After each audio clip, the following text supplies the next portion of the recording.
अस्सलाम वालेकुम वरहमतुल्लाह बिस्मिल्लाह वस्सलातु वस्सलामु अला रसूलिल्लाह। सवाल आ गया है कि एक शख्स जल्दी जल्दी नमाज पढ़ता है, 2 रकतें 3 मिनट में, 4 रकतें 5 मिनट में, उसका क्या हुक्म है?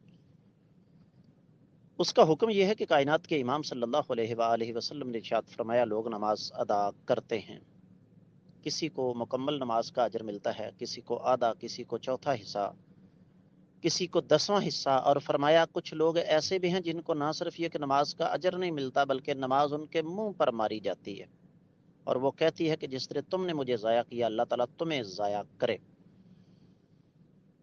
असल बात कुछ और है, और वो ये है कि दो पहलू हैं। पहले का ताल्लुक तो हम लोगों के साथ है, हम लोगों ने आप लोगों का बेड़ा गर्क किया हुआ है।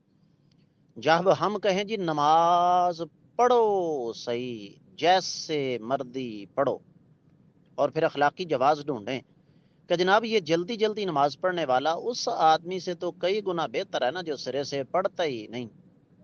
तो आप लोगों का दिमाग खराब है, पागल हैं आप लोग कि आप सुकून के साथ, इत्मीनान के साथ, आराम के साथ नमाज पढ़ें। आपने कहना जी मौलवी साहब का फतवा आ गया है कि जैसे मर्जी पढ़ो, पढ़ो सही, बस हमने पढ़ ली।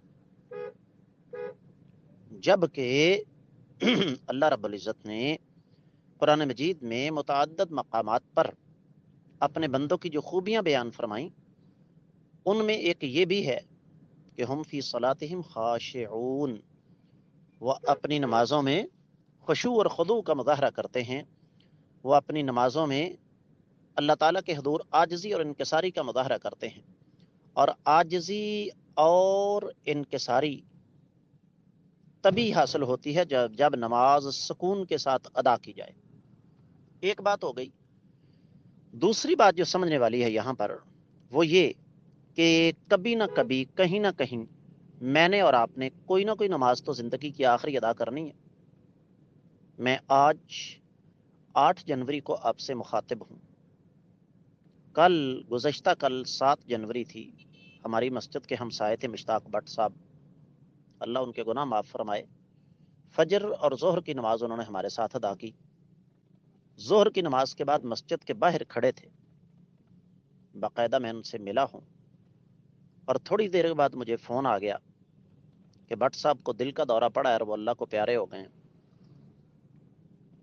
इससे पहले हमारे बड़े प्यारे भाई थे मोहतरम इमरान साहब, हमारे पास यहाँ सिटी हाउसिंग में उनकी रहायश थी।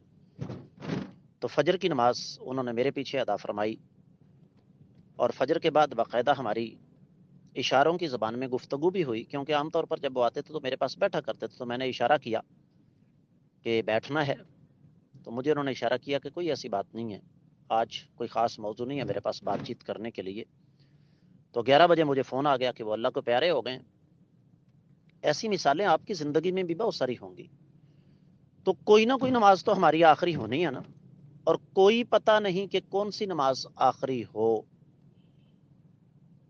तो जब हम अपनी हर नमाज को आखिरी समझकर पढ़ेंगे कि अल्लाह बेहतर जानता है कि अगली नमाज हमें नसीब होती है कि नहीं होती, तो मैं देखता हूं कि हम कैसे स्पीड के साथ नमाज अदा करते हैं। तो इसलिए नमाज सुकून के साथ अदा करें। अल्लाह मलिकुल अल्लाह मरबदुल जलाल वल इकराम की बारगाह में खड़े हैं, अल्लाह के साथ बातचीत कर रहे हैं, तो उस बातचीत में जल्दबाजी नहीं होनी चाहिए। कि आपको इसकी अच्छी तरह समझ आ गई होगी। वल्लाहु ताला आलम।